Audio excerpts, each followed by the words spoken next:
ইহুদিরা মদিনা অপেক্ষায় বসেছিল শেষ নবীর আগমনের জন্য।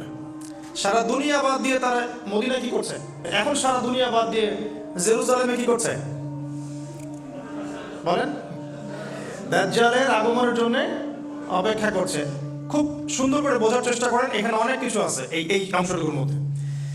মদিনা ইহুদিরা আগে থেকে ঘাঁটি গেড়েছিল, কারণ তাদের তাওরাহ, জাবুর এবং যে ওল্ড টেস্টামেন্ট, নিউ টেস্টামেন্ট এগুলোতে আছে যে শেষ নবী মুহাম্মদ সাল্লাল্লাহু আলাইহি ওয়াসাল্লাম আসবেন আরবের সম্ভ্রান্ত বংশ থেকে, যার নাম হবে আহমদ। কি নাম হবে? নবী করিম সাল্লাল্লাহু আলাইহি ওয়াসাল্লাম হিজরত করে তাদের দরজা পর্যন্ত গেলেন, আল্লাহ পাক নিয়ে গেলেন।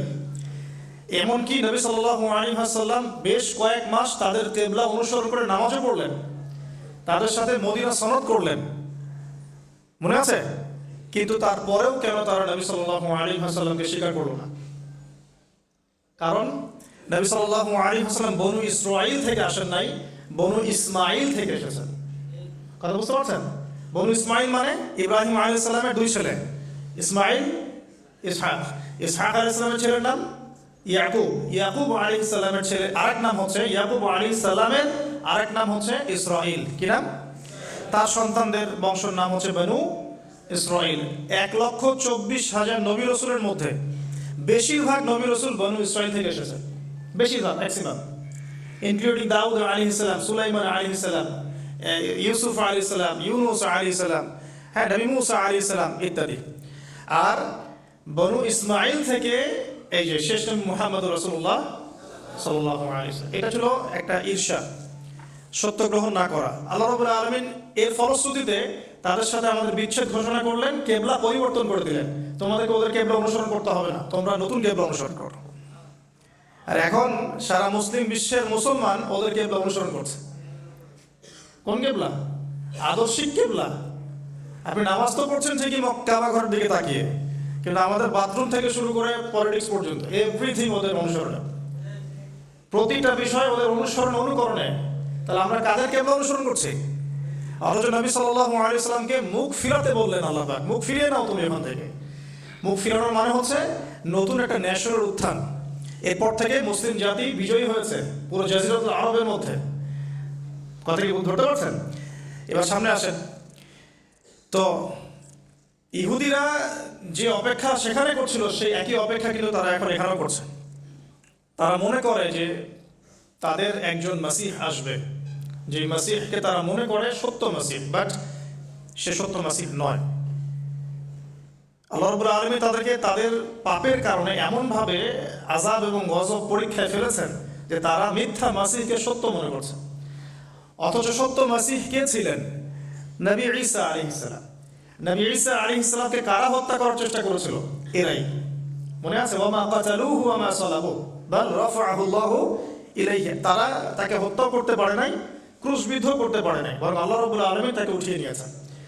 এবং আল্লাহ পাক তাকে কেন পাঠাবেন শেষ জামানায়?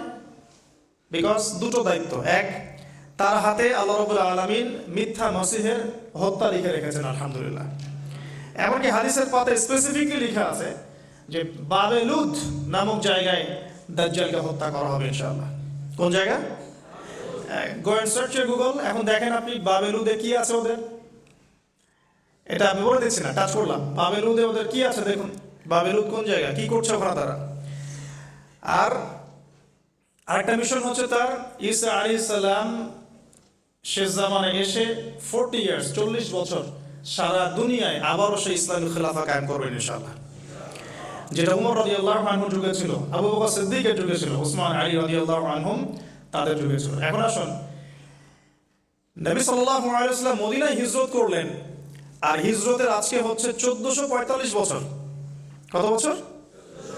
এই যে আমি যখন লেকচার দিচ্ছি, নবী সাল্লাল্লাহু আলাইহি ওয়াসাল্লামের হিজরতের 1445 বছর পরে।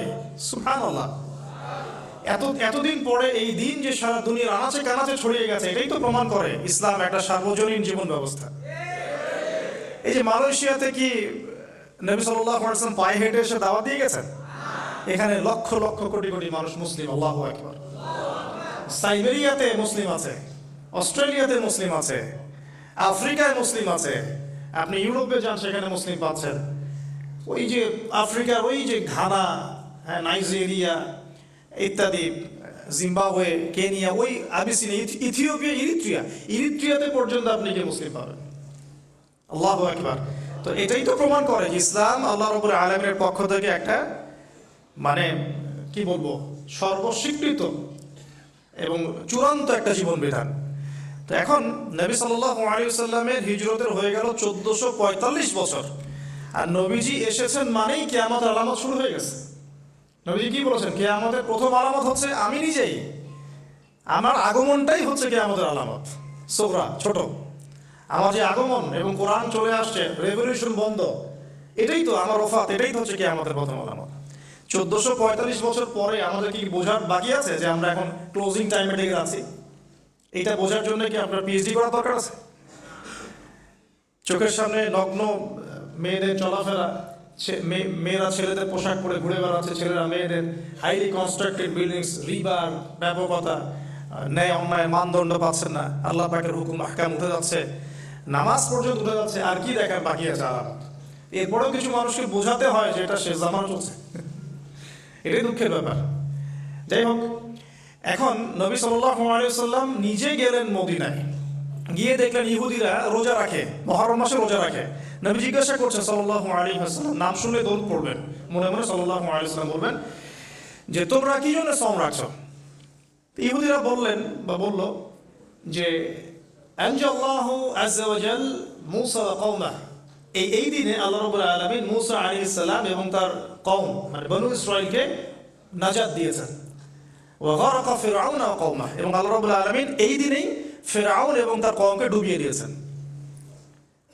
এই দিনে আল্লাহ রাব্বুল আলামিন মূসা আলাইহিস সালাম আর ফিরআউনকে মূসা আলাইহিস সালাম এবং তার সাথীদেরকে উদ্ধার করেছেন, ফিরআউন এবং তার দলবলকে ডুবিয়ে দিয়েছেন। কোন সাগরে? লোহিত সাগরে। এই জন্য শুকরিয়া স্বরূপ মূসা আলাইহিস সালাম সওম রেখেছেন, এই জন্য আমরাও সওম রাখি। তখন নবী সাল্লাল্লাহু আলাইহি ওয়াসাল্লাম বললেন যে নাহনু আহাক ওয়া আউলা বিমূসা মিনকুম, আমরা উম্মতে মুহাম্মাদি, আমরা তোমাদের চাইতে মূসা আলাইহিস সালামের অনেক বেশি হকদার। এই জন্য আমরা এই 10ই মুহররম সওম রাখি, আশুরার দিন। আর নবীজি বললেন তোমরা খালিফুল ইয়াহুদ, তোমরা ইহুদিদের বিরোধিতা করো। তাই তিনি বলছেন আমি আগামী বছর বেঁচে থাকলে 9 তারিখ বা 11 তারিখ আরও একটা সওম বেশি রাখবো। তার মানে আমরা আমাদের আমল পাচ্ছি এই মাসে বেশি বেশি সওম রাখা, স্পেশালি 9, 10, 11, পারলে এই 3টা সওম রেখে দাও। যদি এটাও না করতে পারি অ্যাটলিস্ট 10 সওম রাখ। কি হবে? নবী সাল্লাল্লাহু আলাইহি ওয়াসাল্লাম বলছেন আহতাসিবু ইনদাল্লাহ, আল্লাহর কাছে আমি আশা করি যে আইয়ুকাফিরু আস-সানাতা আল্লাতী ক্বাবলা, এই একটা সওম রাখলে আল্লাহ রাব্বুল আলামিন আপনার আমার 1 বছর বিগত জীবনের সমস্ত গুনাহ মাফ করে দিবেন ইনশাআল্লাহ। স্কলাররা বলেন যে এটা সগীরা গুনাহ, আমি এই ব্যাখ্যা করতে চাচ্ছি না। আল্লাহ কে জানে, আল্লাহ পাক যদি তাকে তৌফিক দেন, সে যদি তওবা করে তার কবিরা গুনাহ তো আল্লাহ মাফ করতে পারেন না? আচ্ছা, তাহলে আমরা আমাদের আমল দুটো পেয়ে গেলাম। 1, এই মাসে নরমালি বেশি বেশি সওম রাখবো। 2, 9, 10, 11 সওম রাখবো। যদি এটাও না করতে পারি কমপক্ষে 10ই মুহররম অবশ্যই সওম রাখবো ইনশাআল্লাহ।